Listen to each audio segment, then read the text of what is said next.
ابھی تو تیرے دودھ کے دانت بھی نہیں گرے اور چلا ہے میری بات کو رد کرنے۔ ایسی صورتحال میں مجھے ماں بچہ قرار دے دیتی تھی۔ معافی چاہتا ہوں، بڑھاپے میں یہی خرابی ہے کہ جسم کی بچی کچی طاقت زبان میں آ جاتی ہے۔ بوڑھا بات کہیں کی شروع کرتا ہے اور بے لگام گھوڑے کی طرح کہیں اور ہی نکل جاتا ہے۔ بات تحریک پاکستان کی شروع کی تھی اور ماں یاد آ گئی۔ یہ حقیقت ہے کہ جب اپنی اولاد کی اولاد پیدا ہونے لگتی ہے نا، تو نانوں اور دادوں کو اپنی مائیں یاد آنے لگتی ہیں۔ اس روز غالباً ستمبر کے آخری ایام تھے، ہم شکار کو نکلے تو ہماری ماؤں کی پھٹکار پہلے روز جیسی تھی اور ہمارا ڈھیٹ پن بھی پہلے روز جیسا تھا۔ کوئی تبدیلی نہیں آئی تھی، البتہ ایک تبدیلی نظر آ رہی تھی، وہ یہ کہ ہمارے 3 4 کتے بوڑھے ہو گئے تھے، جن میں افضل کا بولی بھی شامل تھا۔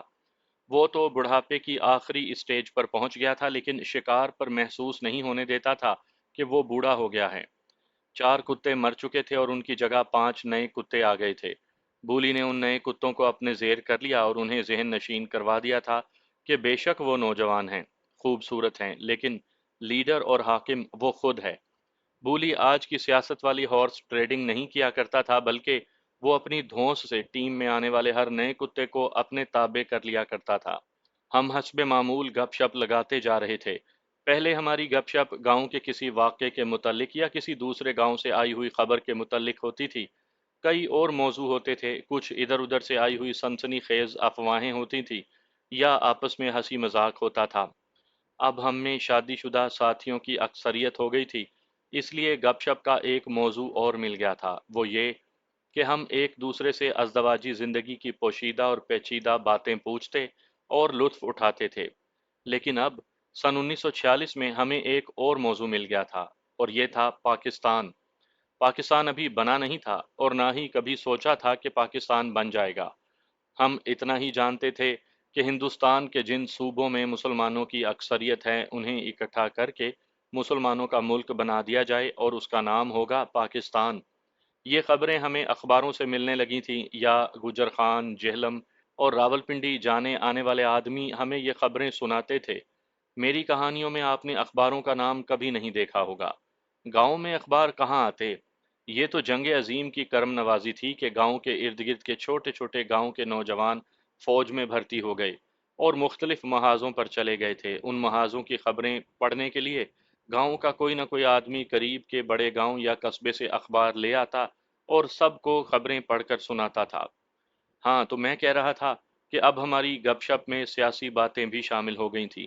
چونکہ ہمیں واقفیت نہیں تھی، اس لیے ہم اوٹ پٹانگ اظہار خیال کرتے تھے۔ ایک بات صاف صاف بتا دوں کہ ہمارے دیہاتی اور کم فہم ذہن پر پاکستان کو قبول نہیں کرتے تھے۔ یہ خیال عقیدے کی طرح ہمارے دلوں پر بیٹھا ہوا تھا کہ بادشاہی صرف انگریز کر سکتا ہے۔ ابھی ہم آزادی کا مطلب نہیں سمجھتے تھے۔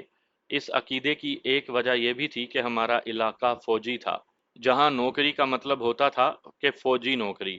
جنگ عظیم کی وجہ سے بھرتی اتنی زیادہ ہو گئی تھی کہ ایک ایک گھر میں اگر 3 بھائی جوان ہوتے تو تینوں تو نہیں تو 2 کم از کم فوج میں ہوتے۔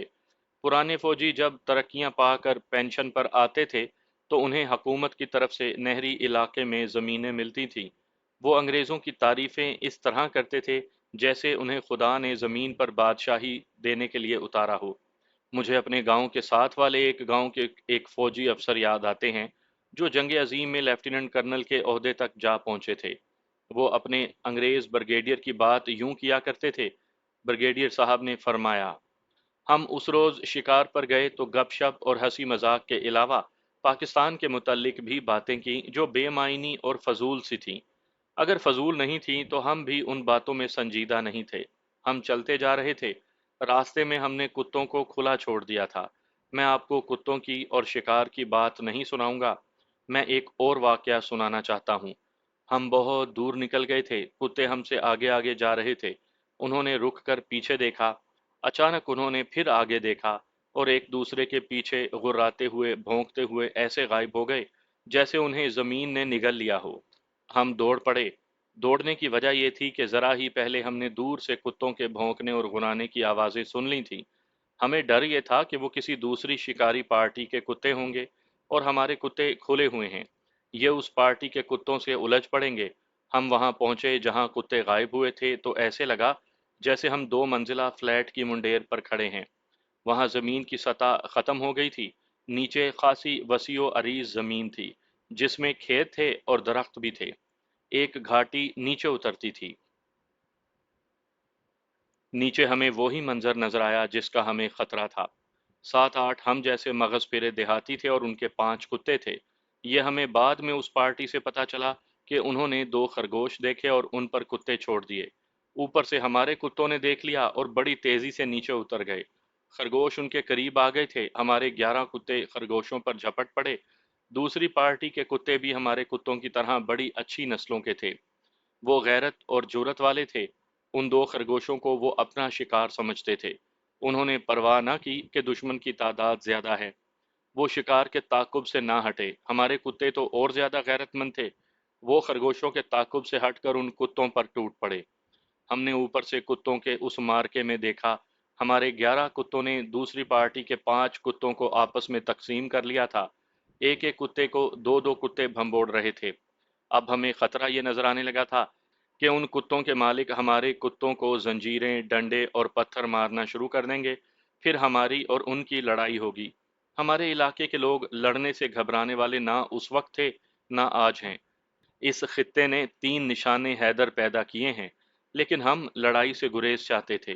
ہم دوڑتے ہوئے گھاٹی سے اترے، اتنی تیز کہ ہمارے 2 ساتھی گرے اور لڑکتے ہوئے ہم سے پہلے نیچے پہنچ گئے۔ یہ دیکھ کر ہمیں اطمینان ہوا کہ دوسری پارٹی کے کتوں کے مالک انہیں ہمارے کتوں سے چھڑانے کے بجائے ان کی ہلہ شیری کر رہے تھے۔ ہم نے یہ بھی دیکھ لیا تھا کہ کتوں کے مالک بھی اچھی نسل کے ہیں۔ وہ ہنس رہے تھے، لیکن ان کے کتوں کے لیے یہ معاملہ ہنسی مذاق والا نہیں تھا۔ یہ ہمارا فرض تھا کہ ان کے کتوں کو بچائیں۔ ان کے کتوں نے اب بھاگنا شروع کر دیا تھا، لیکن ہمارے کتے انہیں بھاگنے نہیں دے رہے تھے۔ ہم نے اپنے کتوں پر قابو پا لیا۔ دوسری پارٹی کے کتے اپنے مالکوں کی ٹانگوں میں پناہیں ڈھونڈنے لگے۔ جن خرگوشوں پر یہ مار کا لڑا گیا تھا وہ خیر و عافیت سے غائب ہو چکے تھے۔ کتوں کی فائر بندی کروا کر ہم نے دوسری پارٹی سے معذرت کی کہ ہمارے کتوں نے ان کے کتوں کے رنگ میں بھنگ ڈال دی۔ ان کا دل خوش کرنے کے لیے ہم نے ان کے کتوں کی خوب تعریفیں کی۔ ہمارے عزیز دوست راجہ شہباز خان نے اپنی عادت کے خلاف عجز و انکسار کی باتیں کی۔ کچھ نہیں ہوا بھائیو، اس پارٹی کے ایک جوان آدمی نے کہا، کتوں کا کام ہے لڑنا اور ہمارا شغل ہے تماشا دیکھنا۔ کون سے گاؤں سے آئے ہو؟ راجہ شہباز خان نے اپنے گاؤں کا نام بتایا اور اس سے اس کے گاؤں کا پوچھا۔ اس نے ایک گاؤں کا نام لیا، وہ بھی ہماری طرح اپنے گاؤں سے بہت دور آ گئے تھے۔ اس آدمی کا نام الطاف تھا۔ کتوں کی لڑائی کے بعد ہم دوستوں کی طرح باتیں کرنے لگے۔ وہ اناڑی شکاری تھے، اپنے ساتھ کھانے کے لیے کچھ بھی نہیں لائے تھے۔ ہمارے پاس کھانا تھا، ہم نے انہیں کھانے پر مدعو کیا۔ درختوں کے جھنڈ کے نیچے بیٹھ گئے اور ایک چادر بچھا کر میرے ساتھیوں نے اپنا اپنا کھانا چادر پر رکھ دیا اور ہم سب کھانا کھانے لگے۔ الطاف اس شکاری پارٹی کا سردار تھا۔ اس کی 2 گھوڑا بوسکی کی قمیض اور لٹھے کی شلوار بتاتی تھی کہ وہ امیر خاندان کا فرد تھا۔ اس کی عمر 27 28 سال تھی، خوبرو اور قدآور جوان تھا۔ اس کا باپ ریٹائرڈ صوبے دار میجر تھا۔ گاؤں میں اس کی بہت ساری زمین تھی، سبزیوں کا باغ بھی تھا اور نہری علاقے میں 5 6 مربع زمین تھی۔ اس لحاظ سے وہ زمیندار تھا۔ صوبے دار میجری کی پینشن بھی تھی۔ الطاف کتوں اور شکار کا شوقین تھا۔ اس کے پاس 12 بور کی ایک نالی بندوق تھی۔ بہت جلد وہ ہمارے ساتھ بے تکلف ہو گیا۔ اس نے ہم سب کو کسی روز اپنے گاؤں آنے کی دعوت دی۔ اسے ہمارے کتے اور ہمارا شغل بہت پسند آیا تھا۔ وہ ہماری طرح زندہ دل اور خوشگوار مزاج کا آدمی تھا۔ کھانا کھا کر ہم اس کی پارٹی سے رخصت ہوئے۔ ہم اکٹھے شکار نہیں کھیل سکتے تھے کیونکہ ان کے اور ہمارے کتے ایک دوسرے کے ویری ہو گئے تھے۔ ہم نے راستے بدل لیے۔ تیسرے چوتھے روز ہمارے گاؤں میں 5 6 شہری آئے۔ میں چونکہ کسی کا بھی نام ظاہر نہیں کرنا چاہتا، اس لیے ان 5 6 حضرات میں سے جن 2 کے نام مجھے ابھی تک یاد ہیں وہ بتا دیتا ہوں۔ اس کی وجہ یہ ہے کہ قائد اعظم کی وفات کے بعد پاکستان کی سیاست میں خوش آمد اور انعام و اکرام کا سلسلہ چل پڑا تھا۔ پھر وہ لوگ سیاست میں آ گئے جن کے پاس نہ تعلیم تھی، نہ ان کی کوئی سیاسی بیک گراؤنڈ تھی۔ ان میں صرف ایک خوبی تھی کہ وہ بے وقار اور خوش آمدی تھے اور ایمان فروشی ان کا مذہب تھا۔ میں اپنے علاقے کی مثال پیش کرتا ہوں۔ 1946 کے الیکشن میں مسلم لیگ نے ایک ایڈوکیٹ کو ٹکٹ دیا جسے ہم نے کامیاب کیا۔ لیاقت علی خان مرحوم کی بادشاہی آئی تو انہوں نے الیکشن کا ڈھونگ رچایا۔ ہمارے علاقے کے منتخب نمائندے کو جو ایڈوکیٹ تھے اور جن کی نمائندگی نے ہمیں پاکستان دیا تھا، لیاقت علی خان کی مسلم لیگ نے نظر انداز کر دیا اور ایک ان پڑھ ریٹائرڈ صوبے دار کو یہ یقین دلا کر ٹکٹ دیا کہ اس کا کوئی خرچ نہیں ہوگا اور وہ پنجاب اسمبلی کے لیے کامیاب ہو جائے گا۔ ہم نے دیکھا کہ وہ کامیاب ہوا۔ میں کہنا یہ چاہتا ہوں کہ آج بھی تحریک پاکستان کے کسی مخلص ورکر کا نام لو تو ایک دو آوازیں اس کے خلاف اٹھیں گی اور ثابت یہ کیا جائے گا کہ وہ سخت بے ایمان تھا اور وہ ہندوؤں یا انگریزوں یا دونوں کا جاسوس تھا۔ پاکستان تو ہم نے بنایا ہے۔ میں نے یہ الفاظ ایسے آدمیوں کی زبان سے سنے ہیں جو 1946 کے تاریخی بلکہ تاریخ کا رخ پھیر دینے والے الیکشن میں ہندوؤں کے اجرتی ورکر بنے ہوئے تھے۔ میں تحریک پاکستان کے مخلص اور مجاہد ورکروں کا احترام اسی طرح سے کر سکتا ہوں کہ ان کے نام نہ لوں، ورنہ انہیں اندھیروں میں دھکیل کر خود آگے آنے والے لوگ ان کی وجہ سے میری اس حقیقی کہانی پر جھوٹ کا لیبل لگا دیں گے۔ وہ 5 حضرات ہمارے گاؤں آئے اور ہمارے بزرگوں سے ملے۔ انہوں نے انگریزوں سے آزادی حاصل کرنے اور اپنا الگ ملک بنانے کی باتیں کی۔ انہوں نے اس ملک کا نام پاکستان بتایا۔ میں یہ تمام باتیں تفصیل سے سنانا ضروری نہیں سمجھتا، آپ کو معلوم ہی ہے کہ انہوں نے کیا باتیں کی ہوں گی۔ میں آپ سے زیادہ تعلیم یافتہ آدمی تو نہیں ہوں۔ کم عقلو، ہمارے ایک فوجی بزرگ نے کہا، تعلیم اور کتابوں نے تم شہریوں کے دماغ خراب کر دیے ہیں، اسی لیے ہم اپنے لڑکوں کو اسکول کے قریب بھی نہیں جانے دیتے۔ کیا تم انگریزوں سے زیادہ عقل مند ہو؟ کیا تم گورے ہو جو حکومت کر لو گے؟ اسی عمر کے اور اسی نسل کے ایک اور بزرگ وہاں موجود تھے۔ انہوں نے تو ان شہری حضرات کو طنزیہ باتوں سے بے حال کر دیا۔ یہ دونوں بزرگ پہلی جنگ عظیم میں فوج میں رہ چکے تھے، ایک جمعداری یعنی نائب صوبے داری عہدے پر اور دوسرا صوبے داری عہدے پر پینشن آیا تھا۔ انگریزوں کے دور میں جمع داروں، صوبے داروں اور صوبے دار میجروں کو وی سی یعنی وائس رائے کمیشنڈ آفیسر کہا جاتا تھا اور انہیں ایک ایک کرچ یعنی سیدھی تلوار ملا کرتی تھی جسے یہ لوگ اپنے مذہب کی مذہبی کتاب سے زیادہ مقدس سمجھتے اور اس کی نمائش بڑے فخر سے کیا کرتے تھے۔ اس گاؤں میں انگریز بادشاہ کی دی ہوئی 11 کرچیں تھیں۔ بوڑھے صوبے دار نے کہا، ہم نمک حرام نہیں کہ اپنے بادشاہ سلامت کے خلاف بات کریں۔ اپنے علاقے کے ان دو بزرگوں کی یہ دلیلیں بطور نمونہ پیش کر رہا ہوں۔ شہر سے جو مسلم لیگی ورکر دیہات میں پاکستان کے نام پر الیکشن کا پراپوگنڈا کرنے آتے تھے، انہیں ہر گاؤں سے ایسی ہی باتیں سننی پڑتی تھیں۔ جن ان پڑھ اور پسماندہ دیہاتیوں کو انگریز نے کرچیں اور نہری زمین مربوں کے حساب سے عطا کی تھی، اور جن سپاہیوں اور چھوٹے چھوٹے فوجی عہدے والوں لوگوں کو انگریز تنخواہ اور راشن وردی مفت دیتا اور بارکوں میں مفت رکھتا تھا، ان کا قبلہ و کعبہ تو ولایت یعنی انگلینڈ میں تھا۔ وہ بھی ہماری جان پہچان والا ایک ریٹائرڈ صوبے دار تھا جس نے شہر سے آئے مسلم لیگی ورکروں سے کہا تھا، کچھ عقل کرو بے وقوفو، حکومت گورنمنٹ کی ہے، رگڑے جاؤ گے۔ گورنمنٹ سے اس کا مطلب گوروں کی حکومت تھا۔ مسلمانوں کو مولوی دوزخ کی آگ سے ڈراتے تھے، لیکن انگریزوں کے یہ ان پڑھ غلام آزادی کی بات کرنے والے کو کالا پانی سے ڈراتے تھے۔ آزادی کی اور پاکستان کی بات کرنے کو بغاوت کہتے تھے، اور بغاوت کا جرم عمر قید تھا۔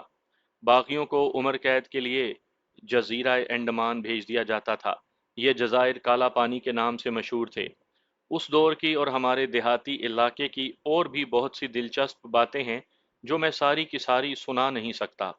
مسلم لیگیوں کو ایک مشکل تو یہ پیش آئی کہ انگریزوں سے آزادی اور ایک الگ مسلمان مملکت کے تصور کو اپنے ذہن میں لانے کو ہی انگریزوں کے خلاف بغاوت سمجھا جاتا تھا۔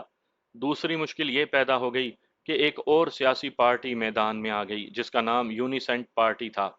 اس کے لیڈر انگریزوں کے زر خرید غلام تھے۔ شہنشاہ برطانیہ نے انہیں جاگیریں عطا کی تھیں۔ یہ انگریز نواز پارٹی تھی جس میں ہندو بھی تھے، مسلمان بھی، سکھ اور عیسائی بھی۔ اس پارٹی کی باتیں ہمارے علاقے کے انگریز نواز لوگوں کے لیے قابل فہم اور برحق تھیں۔ دیکھتے ہی دیکھتے یہ پارٹی ہمارے تمام تر دیہاتی علاقے پر قابض ہو گئی۔ مسلم لیگی ورکروں کو دھمکیاں ملنے لگیں کہ وہ دیہاتی علاقے میں آئے تو انہیں قتل کر دیا جائے گا۔ ان دھمکیوں کے باوجود مسلم لیگی دیہات میں آتے تھے اور وہ اپنی حفاظت کا اور اپنی باتوں میں تقدس پیدا کرنے کا یہ طریقہ اختیار کرنے لگے کہ جس گاؤں میں جاتے وہاں اس مسجد میں جا بیٹھتے جس میں نماز جمعہ پڑھی جاتی تھی۔ وہاں وہ اللہ، رسول اور قرآن کے حوالے سے باتیں کرتے تھے۔ آزادی اور پاکستان کی بات تو تھی ہی، قرآن کی بات، لوگوں کے دلوں میں یہ بات اترنے لگی۔ البتہ مسجدوں کے مولویوں کو تکلیف پہنچی، وہ کہنے لگے کہ یہ لوگ مسجد میں آ کر دنیاوی باتیں کرتے ہیں، لیکن لوگوں نے ان دنیاوی باتوں کی طرف دھیان دینا شروع کر دیا تھا۔ میں بات کو پیچھے اس جگہ لے جا رہا ہوں جہاں ہمارے کتوں کی لڑائی ایک اور پارٹی کے ساتھ ہو گئی تھی اور کتوں کے مالکوں کے ساتھ ہماری دوستی ہو گئی تھی۔ اس پارٹی کا سردار ایک بڑے زمیندار اور ریٹائرڈ صوبے دار میجر کا بیٹا الطاف تھا۔ اس دن سے 3 یا 4 دن بعد الطاف ہم سے ملنے ہمارے گاؤں آ گیا۔ اس کے ساتھ اس کا ایک دوست رحیم تھا۔ وہ بڑی تندرست اور اعلیٰ نسل کی گھوڑیوں پر سوار تھے۔ میں نے انہیں اپنے گھر مہمان رکھا۔ شکاری پارٹی کے سارے دوست میرے گھر جمع ہو گئے۔ سارا دن خوب گپ شپ رہی، تاش کی بازی بھی لگی اور ہنسی مذاق بھی ہوا۔ ہم انہیں رات کے لیے روکنا چاہتے تھے، لیکن وہ شام کو یہ وعدہ لے کر چلے گئے کہ ہم ان کے گاؤں آئیں گے۔ ہماری دوستی پکی ہو چکی تھی۔ الطاف اور رحیم زندہ دل اور خوش مزاج تھے۔ 4 5 دنوں کے بعد میں، راجہ شہباز خان اور افضل ان کے گاؤں گئے جو ہمارے گاؤں سے 16 17 میل دور تھا۔ ہم بھی گھوڑیوں پر تھے۔ ان کے شکاری دوست الطاف کے گھر اکٹھے ہو گئے۔ کچھ دیر بعد الطاف کا والد ہمارے پاس آ بیٹھا۔ اس نے ہمارے ساتھ پیار اور شفقت سے بات کی، لیکن اس کے انداز اور لہجے میں صوبے دار میجروں اور بڑے زمینداروں والی اکڑ فو موجود تھی۔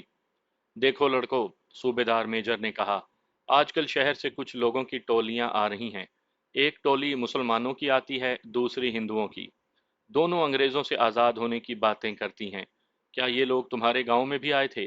ہاں تایا جی، راجہ شہباز خان نے جواب دیا۔ مسلمانوں کی ایک ٹولی آئی تھی، ہندوؤں کی ابھی نہیں آئی۔ آئے گی، صوبے دار میجر نے کہا۔ ہندو کانگریس پارٹی کے اور مسلمان مسلم لیگ پارٹی کے آدمی ہیں۔ یہ دونوں پارٹیاں ایک دوسرے کے خلاف ہیں، لیکن دونوں انگریزوں کے خلاف باتیں کرتی ہیں۔ ان کی باتوں میں نہ آ جانا۔ اگر یہ لوگ زیادہ بک بک کریں تو انہیں کہنا کہ انگریزوں نے تمہیں ہتھکڑیاں تو نہیں لگائی ہوئیں، تمہارے پاؤں میں بیڑیاں تو نہیں ڈالیں، تم آزاد ہو اور کون سی آزادی مانگتے ہو۔ اپنے بزرگوں کو خبردار کر دینا کہ تم نے سرکار کے خلاف ایسی باتیں شروع کر دیں تو تمہاری پینشنیں بند ہو جائیں گی اور نہری زمینیں بھی ضبط ہو جائیں گی، سب کو سمجھا دینا۔ ہم شام کو واپس آ گئے۔ ہمارے گاؤں میں پہلے تو مسلم لیگی آتے تھے، پھر کانگریسی آنے لگے۔ وہ پاکستان کے خلاف باتیں کرتے اور کہتے تھے کہ کانگریسی تمام ہندوستانیوں کی نمائندہ پارٹی ہے۔ مہاتما گاندھی کو وہ ایک درویش کی صورت میں پیش کرتے تھے، لیکن دیہات پر ابھی غلبہ یونیسنٹ پارٹی کا تھا۔ وقت گزرتا گیا، ہم مسلم لیگیوں کی باتوں کے قائل ہوتے چلے گئے۔ باتیں تو کانگریس پارٹی والے بھی ٹھیک ٹھاک کرتے تھے، لیکن معلوم نہیں کیا وجہ تھی کہ ہمیں ان کی باتیں اچھی نہیں لگتی تھیں۔ پھر ہماری حالت یہاں تک پہنچی کہ ہمیں کچھ سوال پوچھنے کی ضرورت محسوس ہونے لگی۔ اپنے دوستوں میں ہم 3 آدمی تھے جو ساری بات سمجھ گئے اور دوسروں کو بھی سمجھانے لگے۔ اس وقت کرنے والا کام یہ تھا کہ دسمبر میں ہونے والے الیکشن میں اپنے اس مسلمان امیدوار کو کامیاب بنانا تھا جسے مسلم لیگ نے کھڑا کیا تھا۔ اس دوران الطاف اور رحیم 2 3 بار آئے اور میں اپنے 2 دوستوں کے ساتھ ان کے گاؤں گیا۔ الطاف پر گو مگو کی کیفیت طاری تھی۔ ایک روز وہ حسب معمول رحیم کے ساتھ ہمارے گاؤں آیا تو اس نے بات کی۔ ایک بات تو سمجھاؤ بھائیو، اس نے کہا، یہ آج کل جو نیا سلسلہ شروع ہوا ہے، اس میں کیا کروں؟ ہمارے گاؤں میں جو 10 12 آدمی پڑھے لکھے ہیں وہ کہتے ہیں کہ مسلم لیگ کے ساتھ ہو جاؤ۔ گاؤں میں 2 اسکول ٹیچر ہیں، وہ بھی یہی کہتے ہیں۔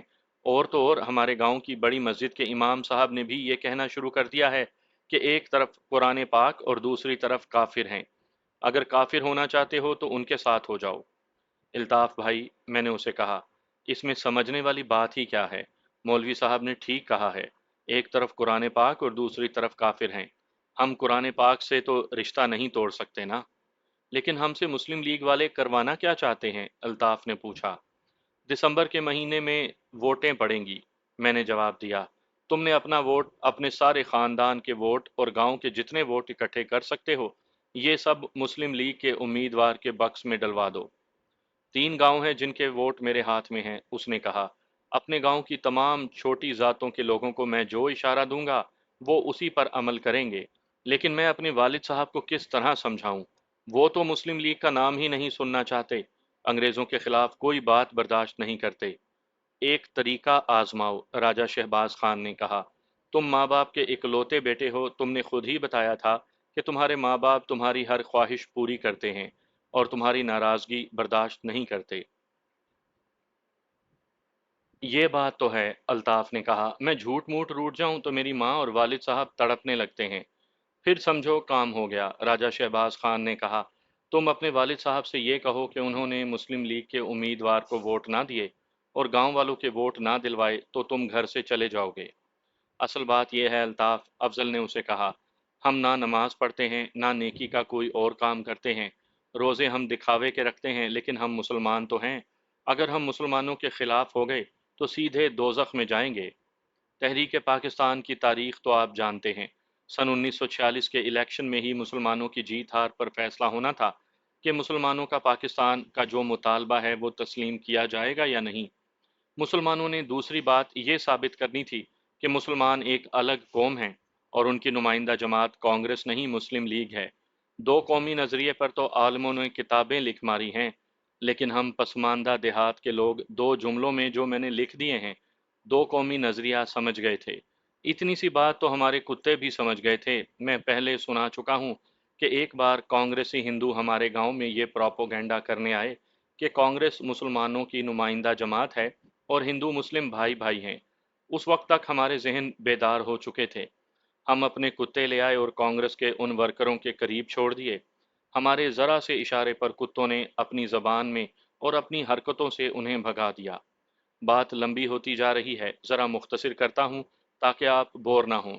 میں پہلے کہہ چکا ہوں کہ الطاف کا باپ اثر و رسوخ والا آدمی تھا۔ اس کی ایک وجہ تو اس کی بڑی زمینداری تھی اور دوسری وجہ یہ کہ اس کے 3 بھائی اور 7-8 بھتیجے تھے۔ سب لٹھ باز تھے، جسے ہماری زبان میں ڈانگ مار کہتے ہیں۔ اس برادری کا سربراہ الطاف اور اس کا باپ تھے۔ ارد گرد کے 3 گاؤں ان کے زیر اثر تھے۔ تمام چھوٹی ذاتیں اپنے آپ کو ان کے حکم کا پابند سمجھتی تھیں، احتراماً یا جبراً۔ اس طرح کم و بیش 800 ووٹ ان لوگوں کے بلکہ الطاف کے ہاتھ میں تھے۔ الطاف کا ذہن ہم نے صاف کر دیا تھا۔ بعد میں معلوم ہوا کہ اس نے اپنے باپ کے ساتھ اچھی خاصی تو میں کی اور اسے گھر سے ہمیشہ کے لیے نکل جانے کی دھمکی دے کر منوا لیا کہ اس کے تمام ووٹ مسلم لیگ کو دیے جائیں گے۔ اتنی لمبی تمہید کے بعد میں یہاں سے اصل کہانی شروع کرتا ہوں۔ محترم عنایت اللہ نے اپنی کتاب داستان ایمان فروشوں کی میں سلطان صلاح الدین ایوبی کی کہانیوں میں لکھا ہے کہ کس طرح صلیبی اور یہودی اپنی حسین، جوان اور تربیت یافتہ لڑکیوں کو جاسوسی کے لیے اور مسلمانوں کی کردار کشی کے لیے بھیجا کرتے تھے۔ آپ نے سنا ہوگا کہ ہندو اپنی لڑکیوں کو اس مقصد کے لیے پاکستان میں استعمال کر رہے ہیں اور ہندوستان میں وہاں کے مسلمانوں کو اپنے شیشے میں اتارنے کے لیے ہندو لڑکیوں کا کھلم کھلا استعمال ہو رہا ہے۔ تحریک پاکستان کے دور میں نے سنا ہے کہ کالجوں میں مسلمان لڑکوں کو جو مسلم اسٹوڈنٹ فیڈریشن کے سرکردہ تھے، مسلم لیگ سے ہٹانے کے لیے ہندو لڑکیوں نے اپنے حسن کے جادو چلائے تھے۔ میں بھی ایسا ہی ایک واقعہ سنانے لگا ہوں، جو پہلے اس لیے نہیں سنایا کہ آپ یہ سمجھیں کہ میں ہیرو بن رہا ہوں اور آپ اس حقیقی واقعے کو من گھڑت قصہ نہ کہہ بیٹھیں۔ میں قبر کے کنارے آ بیٹھا ہوں، یہ واقعہ اس لیے سنا رہا ہوں کہ ہماری نوجوان نسل کو پتہ چلے کہ آزادی کی جدوجہد میں قوم کا ہر فرد جہاں کہیں بھی تھا اور جو کچھ بھی تھا اور جو کچھ وہ کر سکتا تھا اس نے کیا، بغیر کسی لالچ کے۔ اور یہ بھی حقیقت ہے کہ آزادی کے تحفظ کے لیے بھی قوم کے ہر فرد کو اسی طرح بلکہ اس سے زیادہ کام کرنا ہوگا جتنا آزادی کے حصول کے لیے کیا تھا۔ دیکھ لیں، ہماری قوم خود غرضی اور مفاد پرستی پر آ گئی ہے اور آزادی خطرے میں پڑ گئی ہے۔ کہانی یوں سنی کہ الطاف نے اپنے گاؤں اور اپنے زیر اثر ہر گاؤں کے لوگوں کو مسلم لیگ کے جھنڈے تلے جمع کرنا شروع کر دیا۔ اس سے پہلے کانگریسی بہت خوش تھے کہ یہ 700-800 ووٹ مسلم لیگ کو نہیں ملیں گے۔ یہ ووٹ کانگریس کو بھی نہیں مل رہے تھے کیونکہ الطاف کا باپ یونیسنٹ پارٹی کا پیروکار تھا۔ پھر بھی کانگریس کو امید تھی کہ ان ووٹوں کی کچھ تعداد ان کے ہاتھ آ جائے گی۔ بہرحال کانگریسیوں کو یہی اطمینان کافی تھا کہ یہ ووٹ مسلم لیگ کو نہیں مل رہے۔ مسلمانوں کے لیے یہ زندگی اور موت کا سوال تھا۔ ہندو اتنے دولت مند تھے کہ ووٹ خرید بھی سکتے تھے، مسلمانوں کے پاس اتنا پیسہ نہیں تھا۔ اللہ کے فضل و کرم سے ہمارا تمام علاقہ مسلم لیگی ہو گیا۔ ہمیں یہ خوشخبری ملی کہ الطاف ووٹ اکٹھے کرنے میں دن رات ایک کر رہا ہے تو ہم بہت خوش ہوئے۔ ادھر ہم نے کتوں کے شکار کو روک دیا تھا، پھر اپنے گاؤں کے بوڑھے جمعداروں اور صوبے داروں پر ہم نے قابو پا لیا، وہ اس طرح کہ ہم ان کی بات ہی نہیں سنتے تھے۔ یہ نہ سمجھیں کہ ان کے خیالات میں انقلاب آ گیا تھا۔ ہم انہیں اگلے جہان کے عذاب سے ڈراتے تھے تو وہ ہمیں انگریزوں سے ڈراتے تھے۔ حقیقت یہ تھی کہ نہ وہ دوزخ کے عذاب سے ڈرتے، نہ ہم انگریزوں سے ڈرتے تھے۔ الیکشن میں صرف ایک مہینہ رہ گیا تھا۔ مسلم لیگی ورکروں نے فہرستیں تیار کر لی تھیں۔ اب انہیں پراپوگنڈے کی ضرورت نہیں تھی۔ کانگریسیوں نے اپنی چکر بازیاں عروج پر پہنچا دی تھیں۔ وہ اب غریب کسانوں کو درے پردہ روپے پیسے کا لالچ دے رہے تھے، لیکن اب وہ کامیاب نہیں ہو سکتے تھے۔ انہی دنوں ایک روز الطاف کا دوست رحیم ہمارے پاس بڑی خطرناک خبر لے کر آیا۔ اس نے بتایا کہ الطاف کا تو دماغ خراب ہو گیا ہے۔ اس نے تفصیل یہ سنائی کہ ان کے گاؤں میں ایک ہندو ساہوکار رہتا ہے، اس کی 4 بیٹیاں ہیں، بیٹا ایک بھی نہیں۔ ان 4 بیٹیوں میں ایک جس کی عمر 20-21 سال تھی بہت ہی خوبصورت ہے، اور ابھی اس کی شادی نہیں ہوئی۔ رحیم نے بتایا کہ الطاف پر اس کا جادو چل گیا ہے اور الطاف دنیا کو بھول گیا ہے۔ مزید تفصیلات یہ ہیں کہ الطاف کا گاؤں ہمارے گاؤں سے بڑا تھا، وہاں ہندوؤں کے 10-11 گھر تھے، یہ تاجر تھے۔ ہمارے علاقے کی تجارت تھی ہی ہندوؤں اور سکھوں کے ہاتھ میں۔ دیہات میں چھوٹی سی دکان سے لے کر تھوک کے کاروبار تک پر ہندوؤں اور ان کے بعد سکھوں کی اجارہ داری تھی۔ ہندوؤں میں چند ایک ساہوکارہ کرتے تھے، وہ زیور، مکان اور زمین گروی رکھ کر سود پر قرض دیتے تھے۔ مسلمانوں میں یہ خرابی تھی کہ مقدمے بازی کو انہوں نے ہابی بنا رکھا تھا۔ خاندانی دشمنیوں کے تحت آپس میں خون خرابہ اور قتل کرتے، اور کھیت گروی رکھ کر ہندو ساہوکاروں سے قرضے لیتے اور مقدمے لڑتے تھے۔ ساری عمر سود ادا کرتے رہتے اور آخرکار اصل زر کے عوض اپنی زمینیں ساہوکاروں کے حوالے کر دیتے تھے۔ الطاف کے گاؤں کا یہ ہندو ساہوکار بہت دولت مند تھا، اور وہ سیاست میں بھی منہ مارتا تھا۔ مسلمانوں کے خلاف ہر ہندو کے دل میں تعصب ہوتا تھا، لیکن یہ ہندو ساہوکار غیر معمولی طور پر متعصب تھا۔ وہ تو اس مقصد کے لیے ہر قیمت دینے پر تیار تھا کہ مسلمانوں کو پاکستان نہ ملے۔ اپنے گاؤں کے چند ایک لوگوں اور کئی اور گاؤں کے لوگوں کی زمینیں اور مکان اس کے پاس گروی تھے۔ جو کسان اسے نقد سود نہیں دے سکتے تھے، ان کا پیدا کیا ہوا اناج وہ اٹھا کر منڈی میں دے آتا اور سود کے ساتھ منافع بھی کما لیتا۔ وہ تو پاکستان کو روکنے کی خاطر اپنا دھرم بھی دینے کو تیار تھا۔ اس کی بڑی بیٹی شادی شدہ تھی، دوسرے نمبر والی بیٹی اپنی بڑی اور دونوں چھوٹی بہنوں سے کہیں زیادہ خوبصورت اور زندہ دل تھی۔ مسلمان لڑکیوں کی طرح گاؤں میں ناچتی کودتی پھرتی تھی، لیکن اس کے چال چلن پر ایک بھی دھبا نہیں تھا۔ سنا تھا کہ گاؤں کے مسلمان امیر زادے اس کے ساتھ دوستی لگانے کے جتن کرتے رہتے اور منہ کی کھاتے تھے۔ وہ تو صحیح معنوں میں شہزادی تھی، اسے روپے پیسے اور ریشمی کپڑوں کا لالچ ہی نہیں تھا۔ اس لڑکی نے الطاف کو اپنے حسن کے جادو میں لے لیا۔ ماں باپ کا اکلوتا بیٹا الطاف لاڈوں میں پلا تھا، اس لیے باغی اور خود سر تھا۔ اس کی بیوی تھی، چھوٹے چھوٹے 2 بچے تھے، وہ انہیں بھی بھول گیا۔ الیکشن بھی اس کے سر سے اتر گیا، لیکن لڑکی نے اسے الیکشن یاد دلا کر اس طرح استعمال کرنا شروع کیا کہ الطاف مسلمان ووٹروں کا رخ کانگریس کی طرف پھیرنے لگا۔ اس نے مسلم لیگ کے خلاف پراپوگنڈا شروع کر دیا تھا۔ میں راجہ شہباز خان اور راجہ محمد افضل خان کو ساتھ لے کر الطاف کے گاؤں گیا۔ الطاف گھر نہیں تھا۔ اس کا باپ اور اس کی ماں کا یہ حال دیکھا جیسے ان کا اکلوتا بیٹا مر گیا ہو۔ دونوں رو پڑے۔ اس کی بیوی بھی ہمارے پاس آ بیٹھی، وہ بھی رونے لگی۔ یہ تینوں کہتے تھے کہ اس ہندو جادوگرنی نے ان سے الطاف چھین لیا ہے۔ ہم نے پوچھا کہ الطاف ہے کہاں؟ انہوں نے بتایا کہ وہ تو دن رات اپنے رہٹ پر رہتا ہے۔ رہٹ سبزیوں کے باغ کے لیے بنایا گیا تھا۔ سبزیاں منڈی میں جاتی تھیں، باغ میں چھوٹا سا ایک مکان تھا۔ ہمیں بتایا گیا کہ ہندو لڑکی روزانہ رات وہاں جاتی ہے اور الطاف کے ساتھ کچھ وقت گزار کر آتی ہے۔ ہم تینوں الطاف کے والدین اور بیوی کو تسلی دلاسا دے کر الطاف کے پاس بیٹھ گئے۔ وہ اپنے باغ میں تھا۔ ہمیں دیکھ کر وہ بہت خوش ہوا، پہلے کی طرح محبت اور گرم جوشی سے ملا۔ ہم نے اسے بتایا کہ ہم کیا سن کر آئے ہیں۔ اس نے خوشی کا اظہار کرتے ہوئے کہا کہ وہ اس ہندو لڑکی کو مسلمان کر کے اس کے ساتھ شادی کر رہا ہے۔ میں تفصیلات کیا سناؤں؟ اس کی ذہنی اور جذباتی حالت ایسی تھی جیسے اس پر اس لڑکی نے کالے علم کا جادو کروا دیا ہو۔ ہم نے مسلم لیگ اور آنے والے الیکشن کی بات چھیڑی تو اس نے بیزاری اور بے رخی کا اظہار کر کے بات گول کر دی۔ رحیم ہمارے ساتھ تھا۔ ہم تینوں وہاں سے آ گئے اور ایک اسکیم بنا لی۔ رحیم نے ہمیں بتایا تھا کہ لڑکی ہر رات بلا ناغہ فلاں وقت باغ میں جاتی اور کم و بیش 1 گھنٹہ وہاں گزار کر آتی ہے۔ ہم نے پہلے یہ سوچا کہ اس لڑکی کے باپ کو ڈرائیں، لیکن اس میں کچھ خطرے نظر آئے۔ آخر ہم نے ایک اور اسکیم بنا لی جو رحیم کو سمجھا کر اپنے گاؤں آ گئے۔ ہم نے تو جیسے قرآن پاک پر ہاتھ رکھ کر حلف اٹھا لیے تھے کہ اس لڑکی کو اغوا کرنا پڑے یا اس کے باپ کو قتل کرنا پڑے، الطاف کو اس لڑکی کے جادو سے نکالیں گے ضرور۔ ہم نے رحیم کے ساتھ مل کر اسکیم تو تیار کر لی، ہمیں اس ہندو ساہوکار پر اتنا غصہ تھا کہ ہم نے اغوا اور قتل تک کا ارادہ کر لیا تھا۔ لیکن ہم جب اپنے گاؤں پہنچے اور شام کو تینوں دوست ٹہلتے ٹہلتے کھیتوں کی طرف نکل گئے تو تینوں چپ چاپ تھے۔ ایسی چپ تو ہمیں کبھی بھی نہیں لگی تھی۔ میں سمجھ گیا کہ میرے دونوں دوستوں راجہ شہباز خان اور افضل کی اندر سے وہی حالت ہے جو میری ہو رہی تھی۔ میری حالت یہ تھی کہ ہم الطاف کے گاؤں سے آئے اور اپنے گھروں کو چلے گئے۔ میں نے تنہائی میں اپنی اسکیم پر غور کیا۔ اس اسکیم کی عملی شکل کو میں تصور میں لایا تو میں نے محسوس کیا کہ جیسے میں بزدل ہو گیا ہوں۔ دلیر اور نڈر ہونا اور بات ہے، لیکن کسی لڑکی کے اغوا یا کسی کو قتل کرنے کے جرم میں جس دلیری اور بے خوفی کی ضرورت ہوتی ہے وہ ہم تینوں کسی میں بھی نہیں تھی۔ ہمارے علاقے میں خاندانی اور دیرینہ عداوتوں کی بنا پر لاٹھیوں، کلہاڑیوں اور برچیوں سے کھلی لڑائی میں خون خرابہ اور قتل معمولی بات ہی نہیں بلکہ دلیرانہ کارروائی سمجھی جاتی تھی۔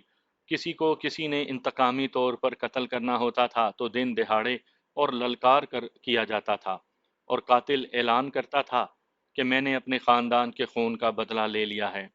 قتل کا سراغ لگانے کے لیے کسی انسپیکٹر احمد یار خان کی ضرورت نہیں ہوتی تھی۔ قاتل خود سامنے آ جاتا اور اگر اسے پھانسی کی سزا ہو جاتی تو تکبیر اور یا علی کے نعرے لگاتا پھانسی کے تختے تک جایا کرتا تھا۔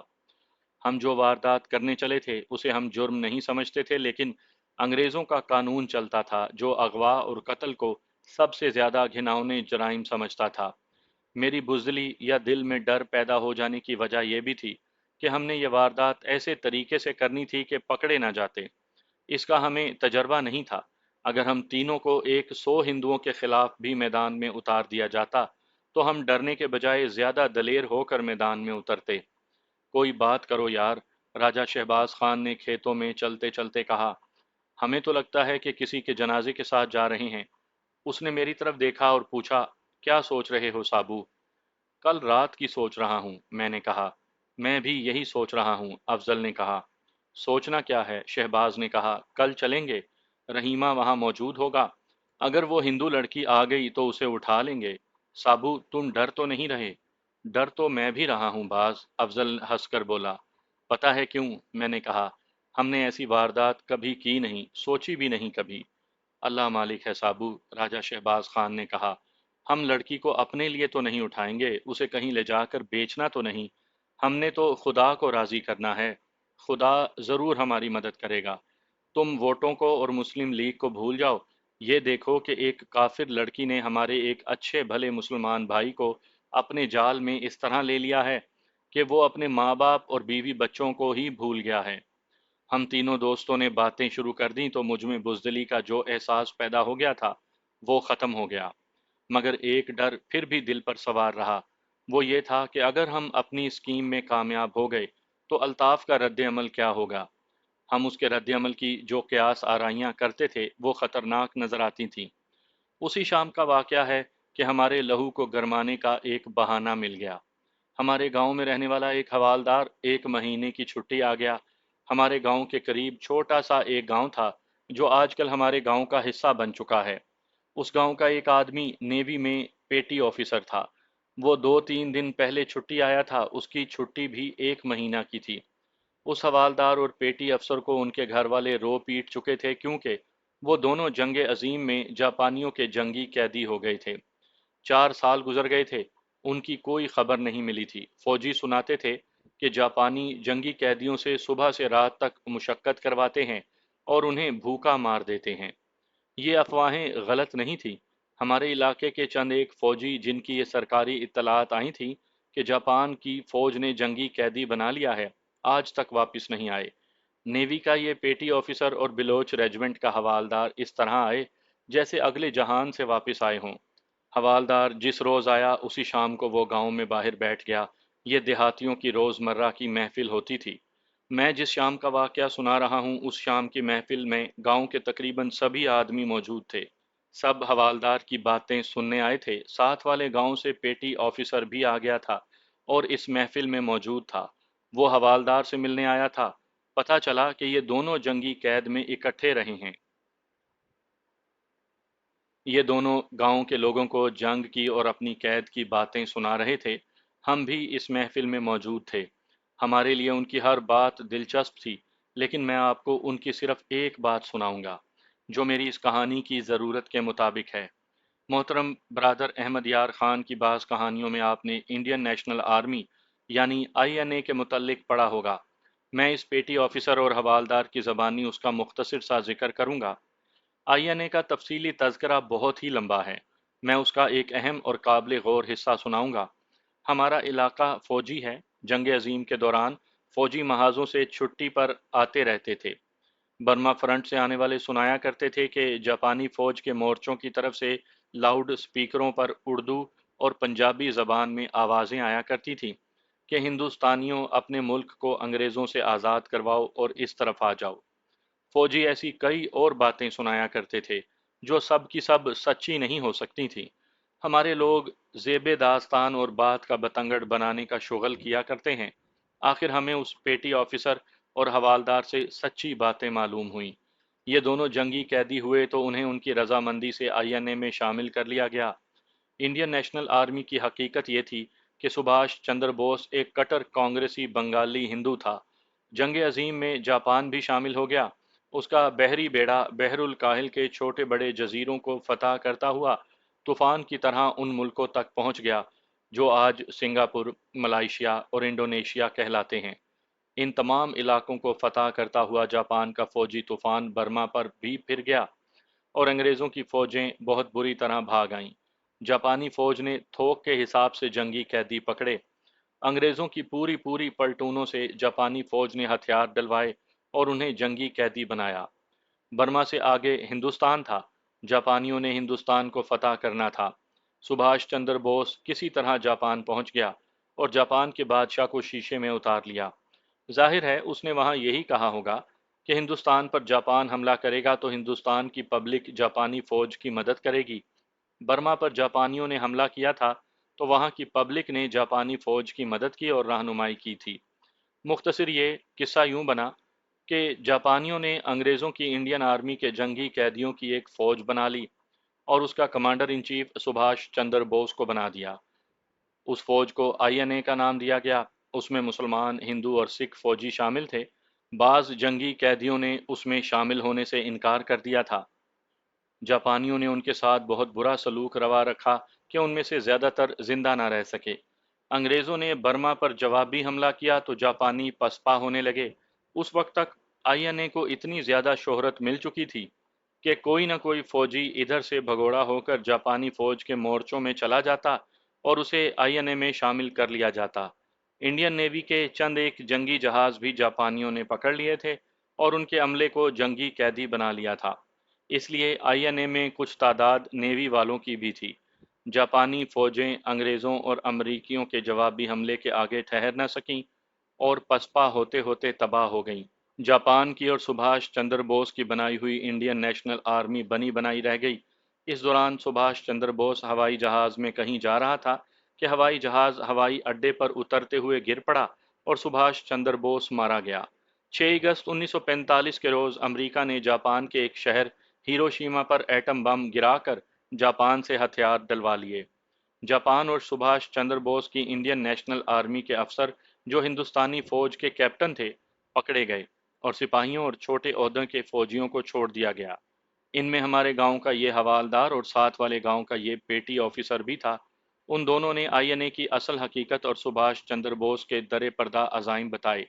انہوں نے بتایا کہ مسلمان اور سکھ فوجی اسی لیے آئی این اے میں شامل ہوئے تھے کہ ہندوستان کو انگریزوں سے آزاد کروائیں اور جاپان ہندوستانیوں کو حکومت دے کر اپنی فوجیں واپس لے جائے گا، لیکن آئی این اے کے ہندو افسروں نے اپنے آپ کو ہندوستان کا بادشاہ سمجھنا شروع کر دیا تھا۔ آہستہ آہستہ ان کے عزائم سے پردہ اٹھتا گیا اور یہ راز کھل گیا کہ سبھاش چندر بوس نے، جو کانگریسی ہندو تھا، جاپانیوں کے ساتھ یہ معاہدہ کیا تھا کہ ہندوستان کو فتح کر کے ہندوؤں کے حوالے کر دیا جائے گا اور یہاں صرف ہندوؤں کی حکومت ہوگی۔ ہندوستان کے کانگریسی لیڈروں کو اس پلان کا نہ صرف علم تھا، بلکہ وہ اس پلان میں شامل تھے۔ وہ ہندوستان کی دوسری قوموں، خصوصاً مسلمانوں کو اپنا محکوم اور غلام بنانا چاہتے تھے۔ پیٹی آفیسر تعلیم یافتہ آدمی تھا، حوالدار تو صرف واقعات سناتا تھا، لیکن پیٹی آفیسر عقل کی باتیں کرتا تھا اور سننے والوں کو ہندوستان کی سیاست سمجھاتا تھا۔ اس نے ہمیں بتایا کہ جو الیکشن ہو رہے ہیں انہیں ہم اس قسم کے الیکشن نہ سمجھیں جو پہلے ہوتے رہے ہیں۔ اب ان الیکشن نے اس ملک میں اپنی قسمت کا فیصلہ کرنا ہے۔ اگر ہم کانگریس کے اس جال میں آ گئے تو کانگریس ہی مسلمانوں کی نمائندہ جماعت ہے، تو سمجھ لو کہ ہم نے اپنے ہاتھوں غلامی کی زنجیر اپنے گلے میں ڈال دی اور زنجیر ہندوؤں کے ہاتھ میں دے دی۔ ہم اس قوم یعنی ہندو قوم کو قریب سے دیکھ آئے ہیں، پیٹی آفیسر نے کہا۔ اس کے لیڈروں نے ہندوستان کو فوج سے فتح کر کے مسلمانوں کو غلام بنانے کی اسکیم بنائی تھی۔ اب سوچ لو، کانگریس کے امیدوار کو ووٹ نہ دینا، مسلم لیگ نے جو امیدوار کھڑا کیا ہے اسی کو ووٹ دینا، خواہ اس کے ساتھ تمہاری خاندانی دشمنی ہی کیوں نہ ہو۔ دوسرے دن میں، شہباز اور افضل پیٹی آفیسر کے گاؤں چلے گئے اور اس سے مزید باتیں پوچھیں۔ ہمیں اس وقت ہندوستان میں مسلمانوں کی جد و جہد آزادی کی تاریخ کا علم ہی نہیں تھا۔ میں میٹرک پاس تھا، محمود غزنوی کے 17 حملے امتحان میں پاس ہونے کے لیے یاد کیے تھے، اور سن 1857 میں ہندوستانیوں کی بغاوت اور غدر کے واقعات زبانی یاد کیے۔ سید احمد شہید رحمت اللہ علیہ کے نام سے بھی ہم واقف نہیں تھے۔ پیٹی آفیسر نے ہمیں آزادی کی جد و جہد کی وہ کہانی سنائی جو اسکول کی کتابوں میں آ ہی نہیں سکتی تھی۔ سن 1857 میں ہندوؤں نے جس طرح مسلمانوں کو نقصان پہنچانے کے لیے انگریزوں کا ساتھ دیا تھا، وہ تفصیل سے سنایا۔ یہ ساری باتیں جو اس وقت ہمارے لیے نئی تھیں، لکھنے کی ضرورت نہیں، حکایت میں یہ باتیں سب آ چکی ہیں اور آتی رہتی ہیں۔ ویسے بھی میری کہانیوں میں جن کے کردار کتے ہی ہوتے ہیں، آپ کو آزادی کے لیے جہاد اور تحریک پاکستان کی باتیں اچھی نہیں لگیں گی۔ میں اس سال کے اگست میں کچھ زیادہ ہی جذباتی ہو گیا ہوں۔ اس کی ایک وجہ تو بڑھاپا ہو سکتا ہے کہ اپنے جذبات پر قابو پانے کی ہمت نہیں رہی، اور دوسری وجہ یہ ہے کہ پاکستان ذلت و رسوائی، تنگ دستی اور جگ ہسائی اور بے ایمانی کے اس درجے تک پہنچ گیا ہے جہاں سے اللہ کا خاص کرم ہی واپس لا سکتا ہے۔ یہ تباہی دیکھتے دیکھتے ہم اتنے مایوس اور پریشان ہو جاتے ہیں کہ وہ وقت یاد آ جاتا ہے جو ہندوستان کے مسلمان اس ملک کو حاصل کرنے کے لیے جد و جہد کر رہے تھے۔ آج میری اپنی جذباتی حالت ایسی ہو رہی ہے کہ ذہن میں سن 1946-47 کا دور آ گیا ہے۔ لوگوں نے بے دریغ قربانیاں دیں، ان کے مقابلے میں نے اور میرے دوستوں نے تو کچھ بھی نہیں کیا۔ میں وہی سناتا ہوں جو ہم سے ہو سکا تھا۔ الطاف کو ایک ہندو لڑکی نے اپنے جال میں لے لیا تھا اور 700-800 ووٹ اس کے ساتھ اس جال میں آ گئے تھے۔ ہم نے اسی جال کو توڑنا تھا۔ میں سنا رہا تھا کہ ہم نے اس لڑکی کے اغوا کی یا اس کے باپ کے قتل کی اسکیم تو بنا لی تھی، لیکن ہم تینوں دوست ڈر رہے تھے کیونکہ ہم نے ایسی واردات پہلے کبھی نہیں کی تھی۔ ہم نے دونوں وارداتیں ایک ہی بار نہیں کرنی تھی۔ پہلے لڑکی کو اغوا کرنا تھا، اگر یہ واردات ناکام ہو جاتی تو اس کے باپ کو قتل کرنا تھا۔ ہمارے دلوں میں ڈر موجود رہا۔ خداوند تعالیٰ نے پیٹی آفیسر اور حوالدار کو بھیج دیا۔ انہوں نے ہمیں ہندوؤں کے جو مسلم کش قصے سنائے، ان سے ہمارا حوصلہ مضبوط ہو گیا۔ ہمارا یہ ارادہ بھی مضبوط ہو گیا کہ اس ہندو ساہوکار کے منصوبے کو ختم کرنے کے لیے ہم اپنی جانیں بازی پر لگا دیں گے۔ ہم نے اس رات کاروائی کرنی تھی۔ سورج غروب ہونے کے بعد اندھیرا ہو گیا تو ہم تینوں دوست اپنی اپنی گھوڑیوں پر سوار ہوئے اور گاؤں سے نکل گئے۔ میں نے اپنی ماں، بیوی اور والد صاحب کو ایک اور گاؤں کا نام لے کر بتایا کہ وہاں شہر سے مسلم لیگ کے 2 لیڈر آئے ہوئے ہیں، انہوں نے بلایا ہے۔ آپ یہ سن کر حیران ہوں گے کہ ماں نے روکنے اور کوسنے کے بجائے دعاؤں سے رخصت کیا۔ صرف یہ کہا کہ کسی کے ساتھ لڑائی جھگڑا نہ کرنا۔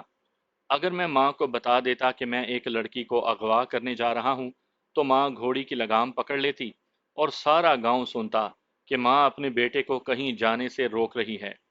الطاف کا گاؤں 16-17 میل دور تھا۔ ہم نے ایک خاص وقت پر الطاف کے گاؤں اور اس کے رہٹ کے درمیان پہنچنا تھا۔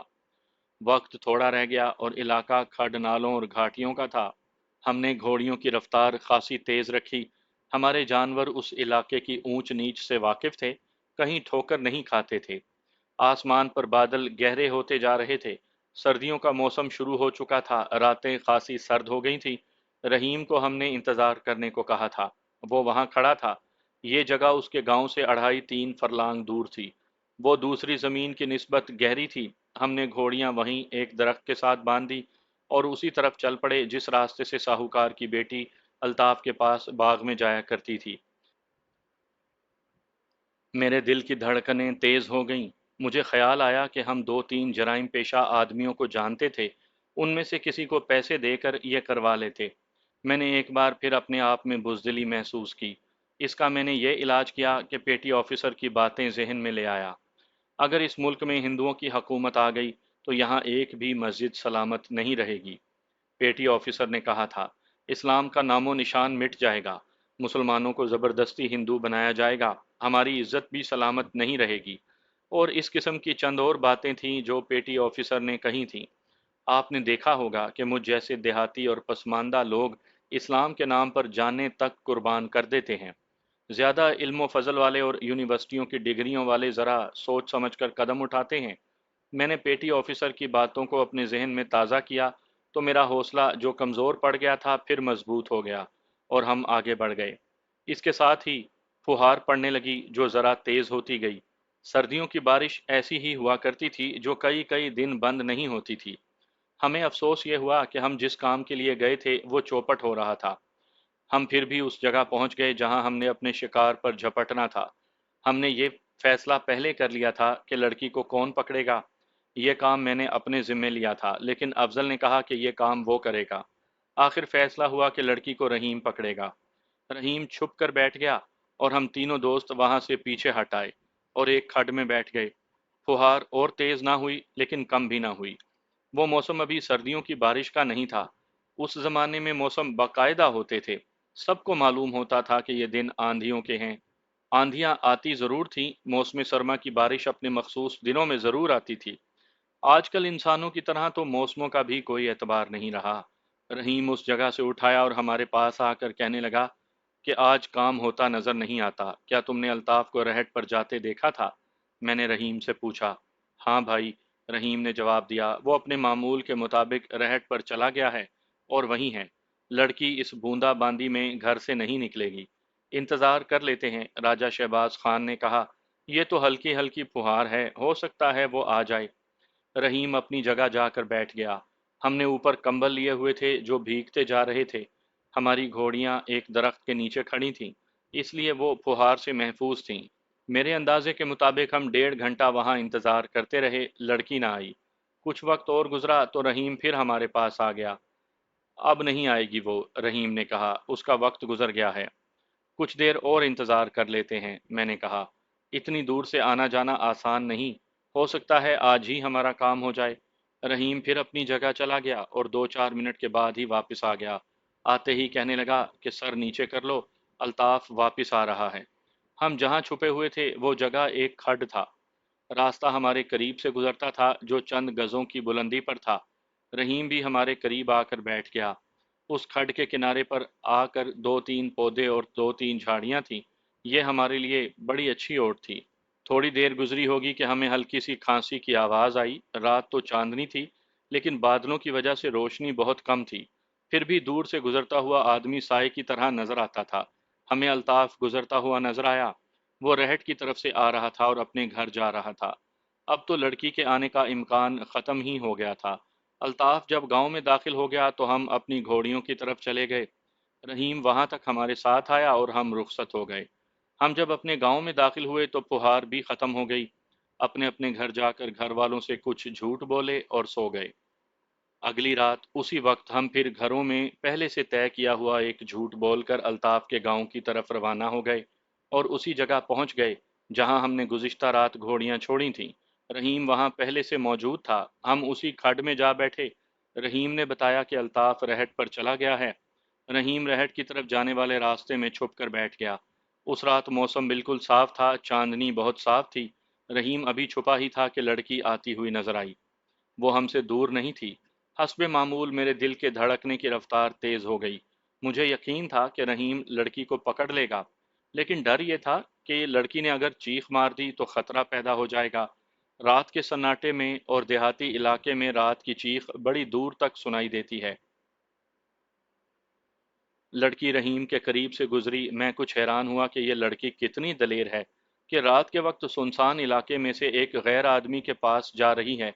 میں حیران اس کے باپ پر بھی ہوا کہ باپ ہوتے ہوئے وہ اپنی بیٹی کو کس طرح استعمال کر رہا ہے۔ مجھے پیٹی آفیسر کی بات یاد آئی۔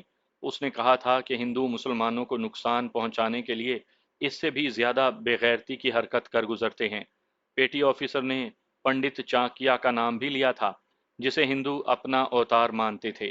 اس نے بتایا تھا کہ اپنی جان پر بن آئے اور تم بھاگ نہ سکو تو اپنی بیوی کو دشمن کے حوالے کرو اور اپنی جان بچاؤ۔ لڑکی جوں ہی رحیم کے قریب سے گزر کر ایک دو قدم آگے گئی، رحیم نے اٹھ کر پیچھے سے اس کے اوپر کھیس پھینکا، ایک ہاتھ اس کے منہ پر رکھا اور دوسرا بازو پیچھے سے اس کی پیٹ اور کمر کے گرد لپیٹ کر اسے گھسیٹ لیا۔ وہ تقریباً 2 گز بلندی پر تھی جس کی ڈھلان تھی۔ رحیم اسے نیچے گھسیٹ لایا۔ ہم اٹھ کھڑے ہوئے۔ ہم نے اپنے چہرے پگڑیوں میں چھپا لیے تھے۔ ہم تینوں کے پاس کلہاڑیاں تھیں جن کے دستے رنگدار اور پھل چاندی کی طرح چمکتے تھے۔ منہ سے آواز نہ نکالنا، ہم میں سے معلوم نہیں کس نے کہا۔ کلہاڑی سے گردن کاٹ دیں گے، چپ چاپ ہمارے ساتھ چلی چلو۔ رحیم نے اسے چھوڑ دیا اور اس کے منہ سے بھی ہاتھ ہٹا لیا۔ اس نے لڑکی کے اوپر پڑا ہوا کمبل اس طرح کر دیا جس طرح سردی میں کمبل لیا جاتا ہے۔ لڑکی ذرا سی بولی تو اسے ڈانٹ کر چپ کروا دیا گیا۔ رحیم نے اسے آگے کو دھکیلا اور ہم چاروں اس کے پیچھے چل پڑے۔ وہ رو رہی تھی، مڑ مڑ کر ہماری طرف دیکھتی اور رحیم اسے ہلکا سا دھکا دے دیتا۔ ہم اسے تقریباً 3 فرلانگ دور لے گئے اور ایک ایسی جگہ قریب قریب کھڑے 2 درختوں کے نیچے لے گئے جو وہاں کی زمین سے کچھ نیچے تھی۔ اسے اپنے سامنے کھڑا کر لیا۔ وہ کانپ اور رو رہی تھی۔ مجھے گھر لے چلو، اس نے روتے ہوئے کہا۔ میں تمہیں باپو سے جتنے پیسے کہو گے دلا دوں گی۔ ہمیں پیسے نہیں چاہیے، افضل نے کہا۔ مجھے کہیں اور لے جاؤ گے؟ نہیں، افضل نے اسے کہا، یہیں سے چھوڑ دیں گے، شرط یہ ہے کہ ہماری بات مان لینا۔ مان لوں گی، اس نے کہا، لیکن تم 4 آدمی ہو اور میں… وہ غلط سمجھ رہی تھی۔ ہم نے اس کی یہ غلط فہمی دور کر دی۔ اس پر جو دہشت طاری تھی میں وہ بیان نہیں کر سکتا۔ تصور میں لائیں 4 جوان آدمی، چہرے پگڑیوں میں چھپے ہوئے اور ہاتھوں میں چمکتی ہوئی کلہاڑیاں، اور وہ نوجوان اور خوبصورت لڑکی۔ اس کا تو کھڑے کھڑے دم نکل جانا چاہیے تھا۔ وہ بہت ہی زیادہ خوبصورت تھی۔ ہم تمہیں اس غرض سے یہاں نہیں لائے جس غرض سے تم الطاف کے پاس جاتی ہو، میں نے اسے کہا۔ ہم تم سے کوئی اور بات منوانا چاہتے ہیں۔ تم جو کہو گے مانوں گی۔ اس نے میری بات پوری نہ ہونے دی، کہنے لگی، مجھے چھوڑ دینا۔ بات یہ ہے، میں نے کہا، آج رات کے بعد تمہارا الطاف کے ساتھ تعلق ختم ہے۔ تم اس سے نہیں ملو گی۔ اگر تمہیں اس کے ساتھ دیکھا گیا تو آج کی طرح تمہیں پھر اٹھا لائیں گے۔ رات کو تمہارے گھر سے اٹھا لائیں گے، پھر تمہیں بہت خراب کریں گے اور قتل کر دیں گے۔ ہم صرف یہی نہیں کریں گے، راجہ شہباز خان نے کہا، تمہارے گھر ڈاکہ ڈالیں گے اور تمہارے گھر کا صفایا کر کے تمہاری دوسری بہنوں کو بھی اٹھا کر لے جائیں گے۔ ایسے ہی کروں گی، لڑکی نے کہا، میں گھر سے باہر نکلنا چھوڑ دوں گی۔